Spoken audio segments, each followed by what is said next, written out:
Na początek pożegnanie. I to nie pożegnanie lata kabrioletem, tylko pożegnanie tego parkingu. Parkingu przy Multikinie na Ursynowie, gdzie od bardzo dawna nagrywam swoje testy. Śpi słodko aniołku. Od 19 sierpnia 2024 roku jest on już nieczynny, a lada moment zacznie się jego wyburzanie i budowanie bloków. Wspaniały to był parking, nie zapomnę go nigdy.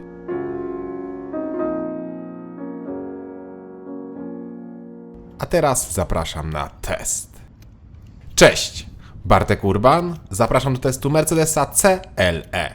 I to CLE Cabriolet, ale zanim rozbierzemy CLE, to słowem wstępu, cóż to jest za twór, bowiem jest to jeden z najnowszych modeli w gamie Mercedesa. CLE to coupé, które zastąpiło dwa modele, klasę E coupé oraz C coupé. I nie dajcie się zwieść nazwie, literka E na końcu wcale nie oznacza, że jest to model na bazie E-klasy. W tym modelu nie ma prawie nic, co by go łączyło z klasą E. A na dowód tego zobaczcie na wymiary. CLE i C-klasa mają dokładnie taki sam rozstaw osi, który wynosi 2,86 m.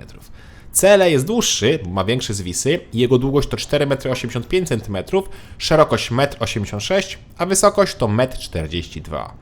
Czyli CLE jest całkiem duże i naprawdę piękne. Poważnie, to chyba najładniejszy Mercedes, jaki jest obecnie na rynku. Piękne proporcje, piękne linie i piękne atrapy wydechów. Ale te atrapy to chyba jedyna rysa na wizerunku CLE. Wszystko pozostałe podoba mi się. Nawet ten natłok znaczków Mercedesa na przednim zderzaku, podoba mi się. No dobra. Są jeszcze takie małe atrapy z tyłu i te dziwne felgi. Felgi, które są chyba dla osób, które nie wiedzą, czy chcą 20 czy 16 cali, więc bierzemy takie z tymi słabymi dyskami. Testowany egzemplarz to, tak jak widzicie, kabriolet, więc pora na zdjęcie dachu, bo wtedy auto wygląda najlepiej. Chociaż muszę przyznać, że czerwony dach robi wrażenie. I wybrać można jeden z trzech kolorów dachu. Czarny jest w podstawie, a czerwony lub szary wymaga dopłaty 863 zł. Ale bez dachu CLE wygląda jeszcze lepiej, zwłaszcza jak mamy opuszczone wszystkie szyby. CLE ma też dość ciekawie rozwiązaną osłonę przeciwwiatrową, która po pierwsze rozsuwa się za fotelami z tyłu do góry, a po drugie ma taki jeszcze rozkładany spoilerek nad przednią szybą. Ten spoilerek wygląda fatalnie, ale spełnia swoje zadanie. W kabinie naprawdę dużo mniej wieje, jedynie na łysinie czułem lekki wiaterek. I tak, w E czy C klasie Cabrio też był taki patent. Dodatkowo można też dokupić jeszcze większy rozkładany windshot za 2000 zł ekstra. I nie wiem, czy liczyliście, ale dach otwiera się w 17 sekund i tyle samo trwa jego zamykanie. Obie procedury można zrobić do prędkości 60 km/h. W takim razie pora na bagażnik, który ma oczywiście dwie pojemności, w zależności czy mamy schowany dach, czy nie.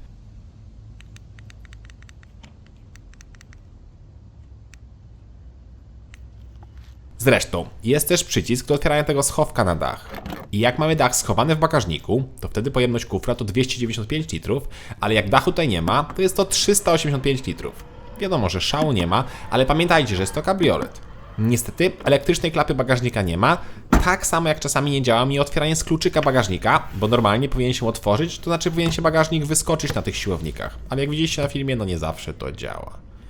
Bagażnik ma też drugie dno, gdzie pod spodem jest miejsce na zestaw naprawczy czy klucze oraz jest dojście do akumulatora. Po boku jest też miejsce np. na apteczkę. Miło, że wciąż możemy położyć oparcia tylnej kanapy, z tym, że oczywiście nie całej szerokości, ale dobre i to. W takim razie wskakujemy na te tylne miejsca. I tutaj już z zewnątrz widać, że w CLE jest naprawdę sporo miejsca, zwłaszcza na nogi. Ja mam 186 cm wzrostu i jak widzicie mam mnóstwo miejsca na głowę, bo mam otwarty dach, ale również na nogi nie mogę narzekać. Jak zamkniemy dach, to już wbijam się głową w niego, ale tak naprawdę do 175, a może i do 180 cm powinno się dać tutaj podróżować. Bardzo ładnie. Z tyłu są też miejsca na napoje, małe przegródki czy nawiewy. W kabriolecie wystarczy.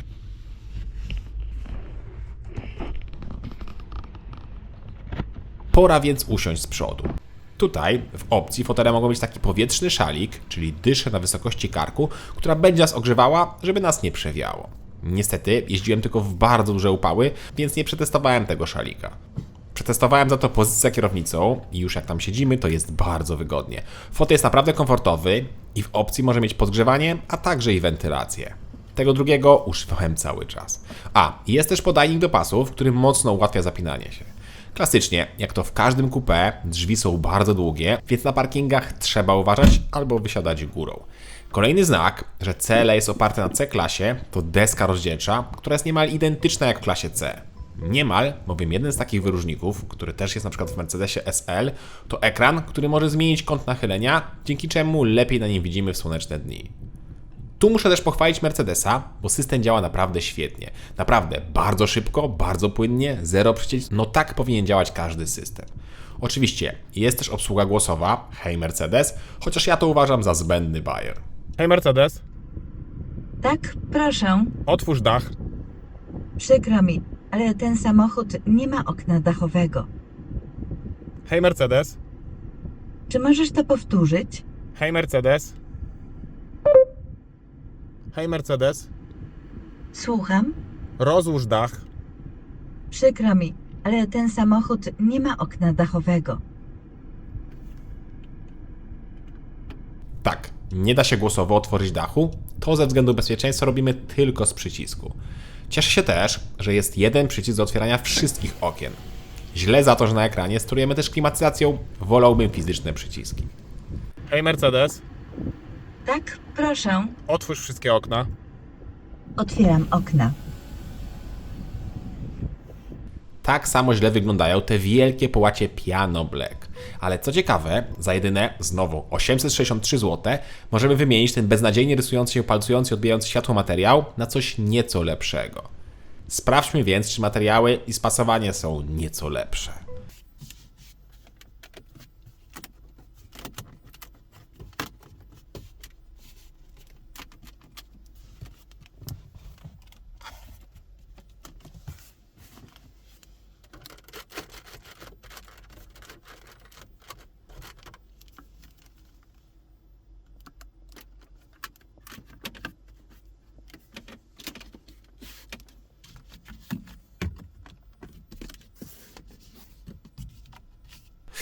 No cóż, skrzypi. Ale od razu powiem, że skrzypi tylko pod takim naciskiem, którego pewnie normalnie nikt nie robi, podczas jazdy jest cisza.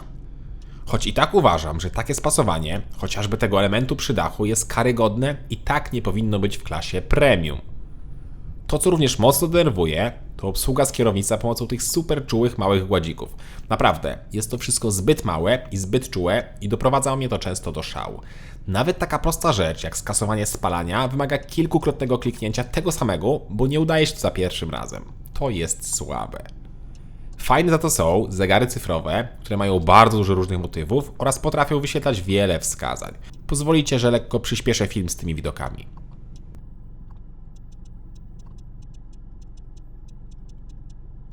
Jak przystało na nowego Mercedesa, ma on też bardzo rozbudowane podświetlenie nastrojowe, czy tam ambientowe, które w nocy potrafi nieźle rozpraszać. Na szczęście można zmienić kolor, można też ściemnić je lub całkowicie wyłączyć, więc wcale nie musicie mieć dyskoteki w kabinie. A propos dyskoteki, to ja miałem opcjonalne audio Burmester 3D, które gra naprawdę nieźle, chociaż jak dla mnie ma aż za dużo basu. Poważnie, to jest chyba pierwszy samochód, w którym musiałem zmniejszyć ustawienia basu poniżej zera, bo były aż za mocne.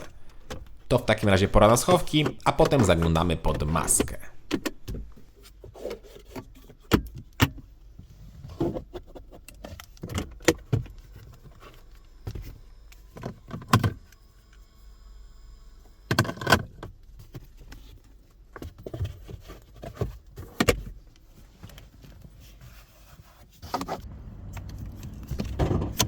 A pod maską w CLE może być jeden z 6 wariantów. Mamy 5 odmian benzynowych oraz jednego diesla.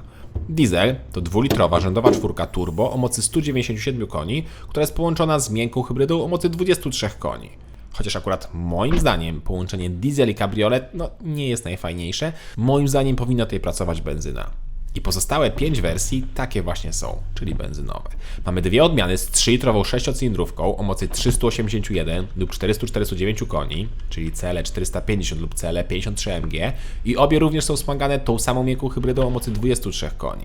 Pozostałe 3 silniki to 2-litrowe benzynowe turbo, rzędowa czwórka, o znaczeniu 180, 200 oraz 300 i mają one kolejno 170, 204 oraz 258 koni i te silniki też są wspomagane miękką hybrydą o mocy 23 koni. Jak widzicie, napęd może być na tył lub na 4 koła. Ja do testów mam wersję 300 Formatic, czyli jak nazwa wskazuje jest to 2 litry, 258 koni oraz napęd 4x4. Tak ten silnik pracuje.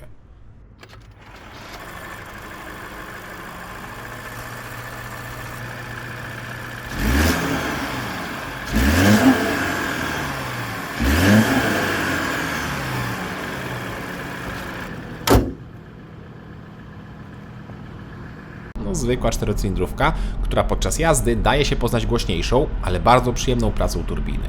Szkoda tylko, że wydech nie brzmi nic a nic.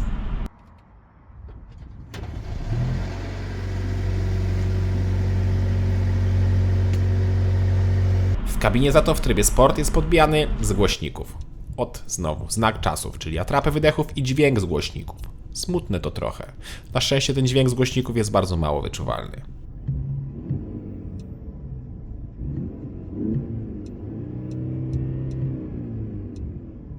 Ale już jazda CLE smutna nie jest, bo te 258 koni w połączeniu z napędem na 4 koła powinny nam dać 6,6 sekundy do setki, co jest niezłym wynikiem. Niezłym, jak patrzymy na masę auta, bowiem CLE waży 2 tony i 5 kg. Tak, 2 tony.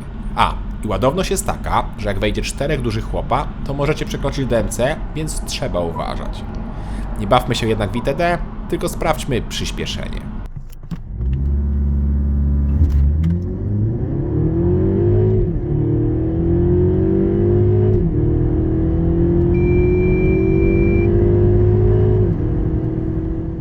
Bardzo ładnie. Wynik to 6,4 sekundy, czyli o 0,2 sekundy lepiej niż deklaruje producent. Czas od 100 do 200 to 19,8 sekundy, czyli też wystarczająco.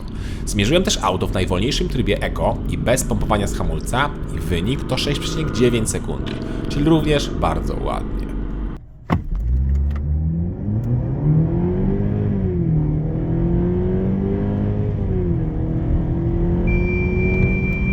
CLE to jest jedno z tych aut, w których się nie chce jechać bardzo szybko. Poważnie, w takim kabriolecie przyjemnie się jeździ z otwartym dachem, jakimiś podmiejskimi drogami, a najlepiej z jakimś pięknym widokiem, na przykład na wodę albo góry. Chociaż też muszę przyznać, że jak na kabriolet i to z materiałowym dachem, to CLE jest bardzo dobrze wyciszony. Naprawdę, parę razy jechałem z zamkniętym dachem, bo nie mogłem wytrzymać upału i było naprawdę nieźle. Co do jazdy w upale, no jest super, jak nie stoimy w ogromnych korkach, bo to można nieco porównać do jazdy motocyklem w mieście, jak jest się ubranym w skóry. Jak się jedzie, jest super, ale jak się zatrzyma na światłach, no to zaczynamy się lekko roztapiać. Tutaj aż tak źle nie jest, ale jak było po 35 stopni na zewnątrz, to czuć było to w kabinie. Czapka z daszkiem jest obowiązkowa. Potrzebny jest też większy portfel, ale do cen zaraz wrócę. Teraz chwilę jeszcze porozmawiajmy o właściwościach jezdnych oraz spalaniu. Zaczniemy od tego drugiego, które w mieście oznacza minimum 9,5-10 litrów i to przy bardzo spokojnej jeździe. Więcej korków i szybsze ruszanie i mamy 12 litrów. Na trasie jest nieco lepiej, bo przy 120 mamy wyniki na poziomie 7 litrów, a przy 140 zbliżamy się do 9. I są to wyniki z zamkniętym dachem. Pewnie z otwartym byłoby delikatnie więcej. Bak paliwa ma 66 litrów. A wracając do właściwości jezdnych, to auto jest naprawdę pewne i dobrze się słucha kierowcy. Układ kierowniczy jest precyzyjny, a zawieszenie nie jest bardzo sztywne. W opcji możemy mieć zawieszenie pneumatyczne, które jest o 15 mm niższe niż standardowe. Wcześniej mówiłem, że tym autem nie chce się jeździć szybko i niestety skrzynia biegów to potwierdza.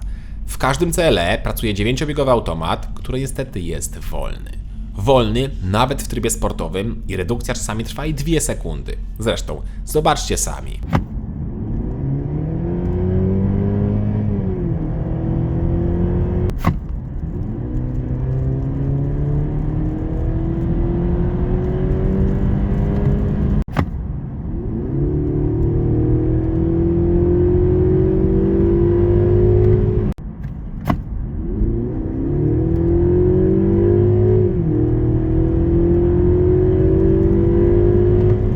To jest moim zdaniem kwestia softu i powinno to być poprawione, bo naprawdę to opóźnienie jest za duże.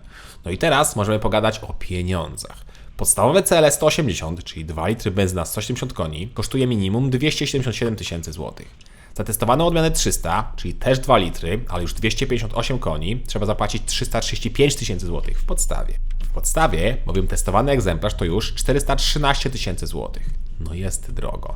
Drogo, zwłaszcza, że konkurencja jest nieco tańsza. Konkurentem dla CLE jest BMW serii 4 Cabrio, które w podstawie ma podobną moc, czyli 184 konie, jest o 1,3 sekundy szybsze do setki oraz kosztuje o 17 tysięcy złotych mniej. Z tym, że trzeba pamiętać, że CLE jest delikatnie większy i dużo piękniejszy. No ale niestety droższy i wolniejszy.